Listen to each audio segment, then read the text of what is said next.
Listen to me carefully, because what I'm about to say might save you from a life you can't escape. I'm 78 years old, and in a few months I'll be living in a place where I don't get to decide when I wake up, when I eat, or even when I go outside. And the worst part, no one forced me. I chose this. My name is Harold Bennett. I grew up in a small town outside Austin, Texas. I worked my whole life, did everything right, saved money, raised a family, played by the rules, and somehow I still ended up here. If you're watching this, I need you to do something right now. Comment your age and where you're watching from, because I want to know who still has time and who's already walking down the same road I did without realizing it. Because this doesn't happen overnight. It happens slowly, quietly, one responsible decision at a time. I used to believe nursing homes were for people who had no other option. That's what I told myself at 68. Then 72, then 75. Now I'm 78, and the choice I thought I had, it's gone. I was born in 1948. My father was a mechanic. My mother worked 2 jobs to keep food on the table. We didn't have much, but we had something people today don't understand anymore. We had purpose. I got my first real job at a construction company when I was 19. I still remember the smell of fresh wood, the weight of tools in my hands, the way the sun felt on my back after a long day. It wasn't easy work, but it was honest.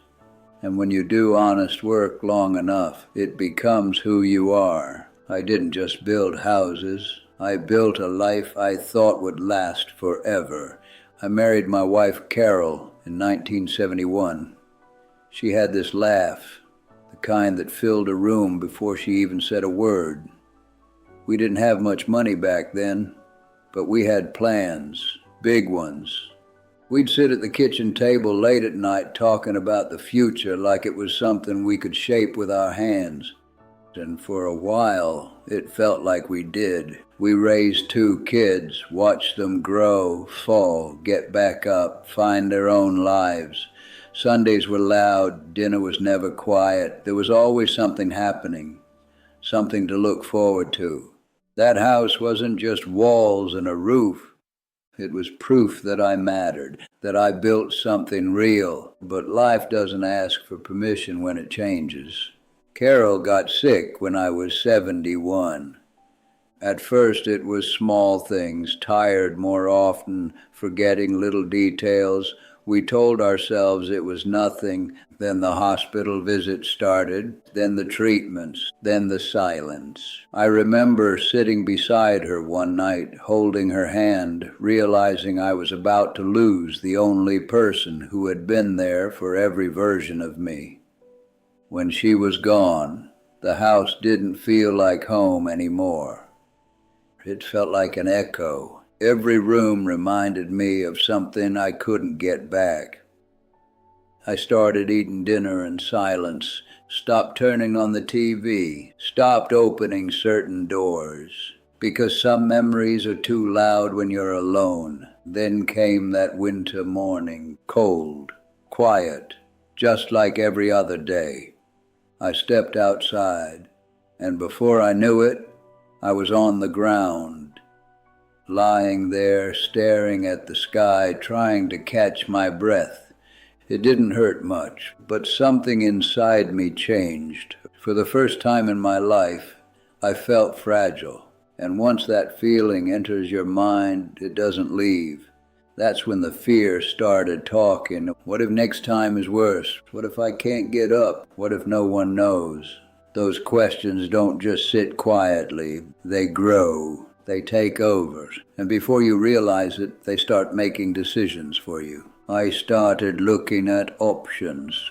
Nice word, isn't it? Makes it sound like you're in control, like you're choosing. I visited a few places, clean, bright, smiling staff, people sitting together, laughing like everything was fine, but something felt off. I couldn't explain it at the time. Now I can. It wasn't living, it was waiting. With better furniture, I met a woman named Karen. She walked me through one of those places talking about safety, community, peace of mind. She said all the right things, and I nodded because I wanted to believe her, because believing her meant I didn't have to face my fear alone. So I signed the papers, sold my house, packed up my life into boxes, and told myself I was being smart. But every box I filled felt heavier than the last, not because of what was inside, but because of what I was leaving behind. I gave away tools I had used for decades, threw out things that once meant everything to me, even photo albums, memories I told myself I'd always remember. But memory fades faster than you think. I moved into a small apartment while I waited. At first I told myself it was temporary, just a step, just part of the plan. But days turned into months, months turned into years, and slowly I stopped living. I stopped making plans, stopped going out, stopped being part of anything. I wasn't living in a nursing home yet, but I was already living like someone who had given up.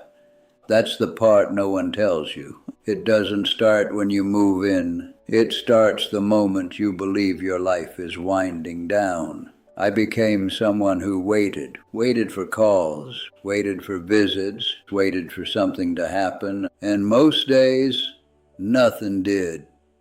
My kids have their own lives now. I don't blame them. That's how it's supposed to be. But somewhere along the way, I stopped being part of their everyday world.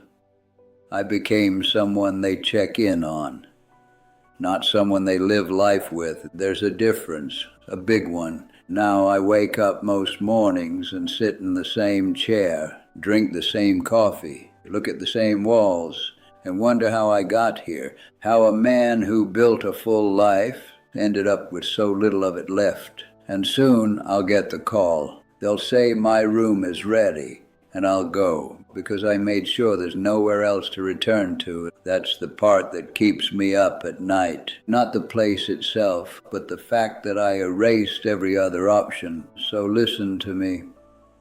Don't wait for fear to make your decisions. Don't slowly give away your life, thinking you'll get it back later. You won't. Do the things you keep putting off. Call the people you miss. Keep your routines. Protect your independence like it matters, because it does. Because one day, if you're not careful, you'll wake up and realize you didn't lose your life all at once. You gave it away, piece by piece, choice by choice, just like I did. And by the time you understand it, it's too late.